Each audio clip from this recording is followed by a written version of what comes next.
Hi guys, welcome back to Simply Built.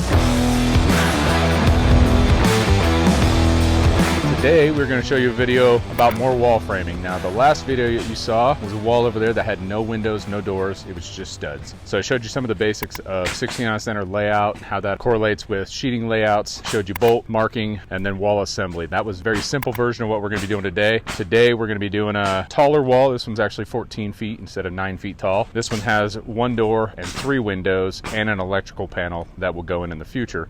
So we'll go through the basics of how to lay out this type of wall, and then just some of the little tips and hints and things that I've learned over the years as far as nailing together your window and door packages in the correct order so that you're not A, tripping over yourself, B, you're not having to go back and undo anything you've already nailed. It goes together a lot smoother and faster that way. So we're going to start here because this is where you need to start before you start building any walls. You got to get all the information off the plans, both architecturally as well as structurally. Structurals are always in the S pages. Your architecture always going to be in your A pages. This wall has 3 windows, 1 door.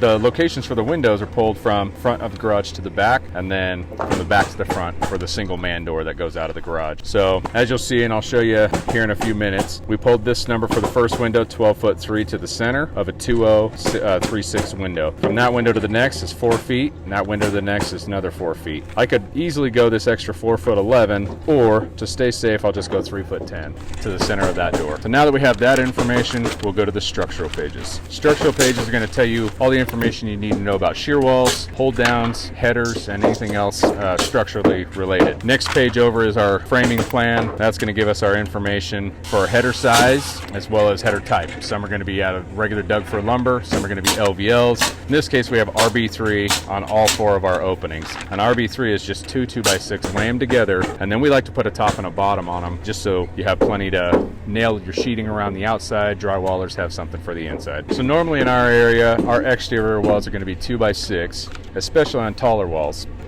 In this house we actually have predominant amount of 2x4 walls that run around the exterior. There's a couple walls here for the RV garage that are actually 2x6, and you'll see that as we start putting that wall together that we are framing it out of 2x6. Alright guys, so now this wall today is about 30 feet long in total. So when cutting out your plates, you want to make your cut be right at a stud break or at a stud layout so that your sheet break will happen in the right spot. You won't have a stud that's sitting over here about an inch, because these plates typically come at about 16'1", and so I cut it down to 16 foot even. Down at that end is where I'm going to start my stud layout and run it from, in this case, north to south. So now I'll have a stud that'll land right on this break instead of sitting over here. That's good for transferring load.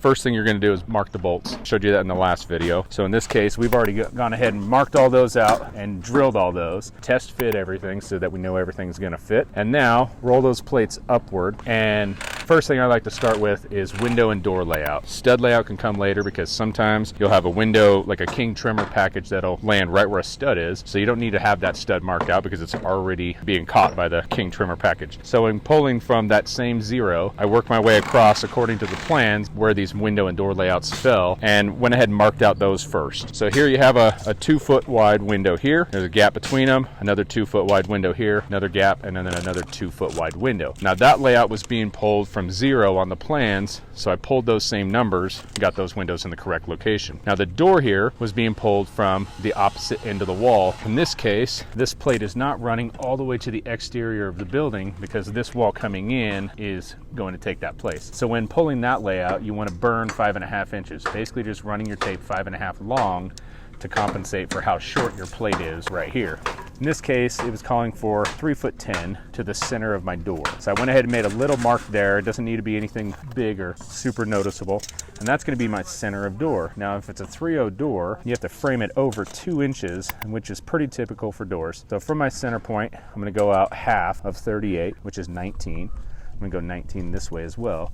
And that's going to be where my king trimmer package is for my door. As far as door trimmers versus window trimmers, plans will tell you what your header height needs to be for windows, and then your trimmer heights for doors is just depending on the size of the door that you're using. In this case, we have an 8 foot tall door, so we typically use a 97.5 inch trimmer for that. The plans show these windows being at 8 foot header height. That means 8 foot from finished floor. So in the case of the windows, we'll get to that in a second, those ones are actually a little bit shorter than the door trimmers. So come up here, we have 97.5 for our trimmers, pulled the measurement on the wrong board. So that's a 97.5-inch trimmer. So that stud has already been crowned and laid up the correct way so that when I put this on there and roll it back into place, it'll still be crowned the correct way. On this one, we have the same thing going on. I've laid it face up so that I know when I put a trimmer on it and roll it into place, it's still crowned the correct way. Here's my 97.5-inch trimmer. As you can see, this one's got a lot of waned edges and barked edges and all that stuff. I don't want that to be facing into my doorway. So I went ahead and wrote flip on that so that even if it wasn't me putting this together, they would know, flip this over and put the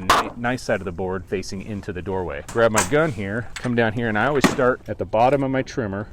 I'll tack one nail here. Another thing to keep in mind is I'm on a finished garage floor slab, so I don't want to nail straight on because this nail will protrude through the board, through both boards, and it could leave a mark on the slab. So I typically like to shoot my nails at a slight angle whenever I'm nailing on a slab. Now I'm going to go ahead and flush this up here, then I'm going to move up to the top, pull that back, and then finish it off, nail it off.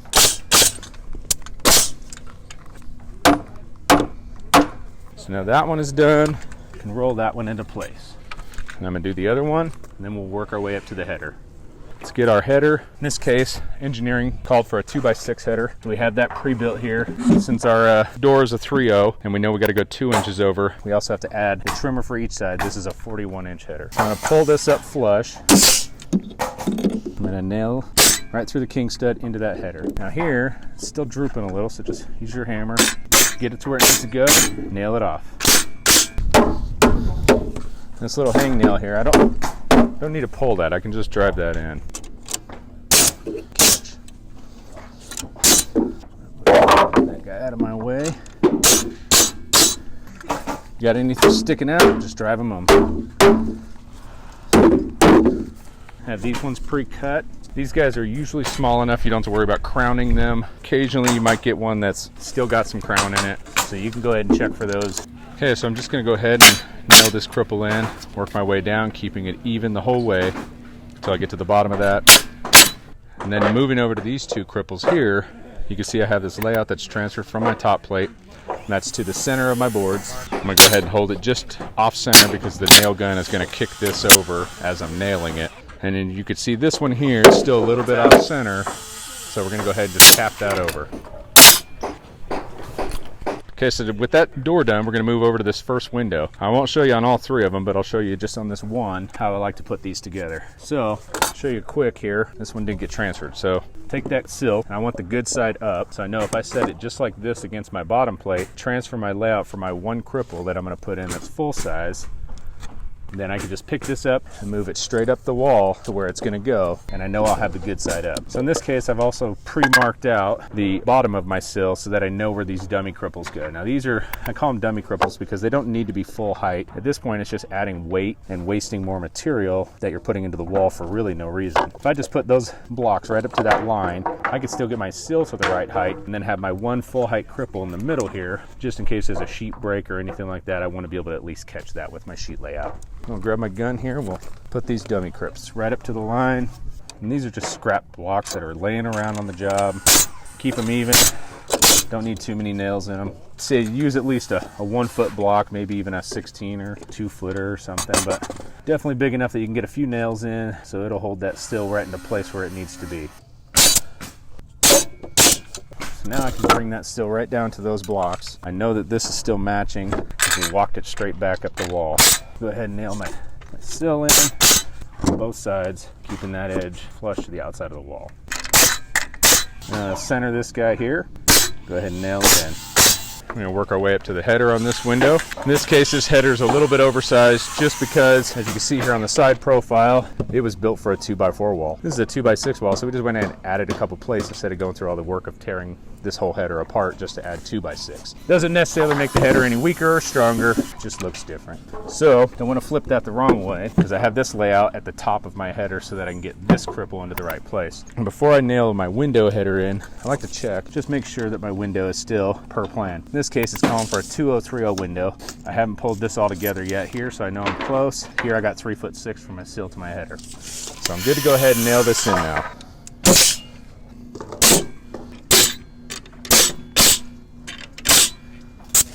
Another thing to keep in mind while you are putting windows and door packages together in a wall where all your studs are already stocked is you don't want to put all these in ahead of time. For instance, this one goes about right there. I wouldn't be able to get my gun in there to nail that header into place, so I went ahead and pre-marked that one for crown, and I just kicked that out of my way so I can go ahead and nail everything with tons of room. Same thing as with the stud on that side. And I'll work my way down the wall doing that before I even start nailing my tops and bottoms into the plates.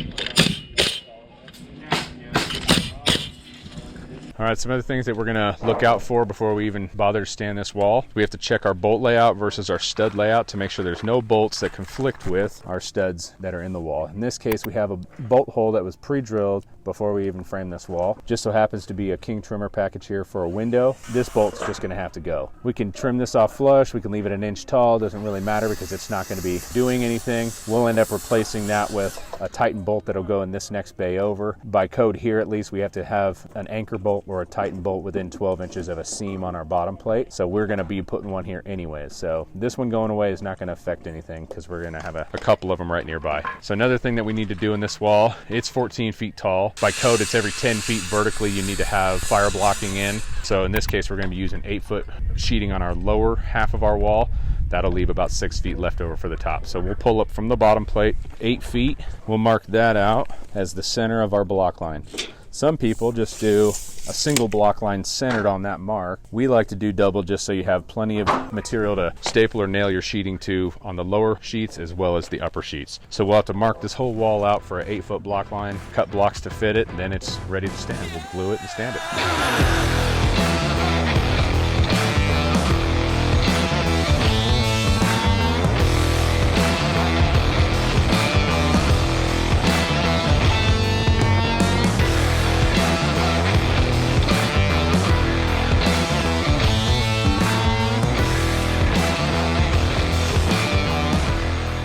So to sum it up, guys, that was the basics of framing exterior walls that have openings, walls that don't have openings, just some of the things you got to watch out for on structural walls, such as anchor bolts, hold downs, notches around conduit, putting in your headers, your trimmers, your cripple packages. This, on the other hand, is a non-load bearing interior wall. Same principles apply. You're still going to pull a 16 on center layout. Like I said before, lay out your openings first. That way you're not having to waste your time laying out something that you're not going to put in. So here you have a non-load bearing header or load bearing wall.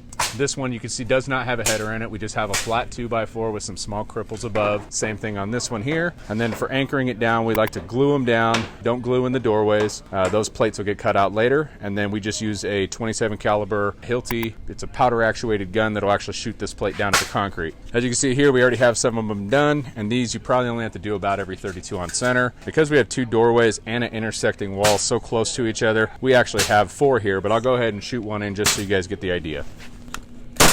Just like that.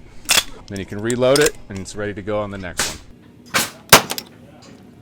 So thanks again, guys, for tuning in to Simply Built. Hope you guys are enjoying these videos and finding them helpful to you in your journey to learn how to build and fine-tune your skills and learn new things. So once again, if you guys have any comments or questions, please leave them in the comment section below. If you're liking these videos, hit like, and if you want to subscribe, go ahead and do that as well. We'd love it. And thanks again for tuning in today.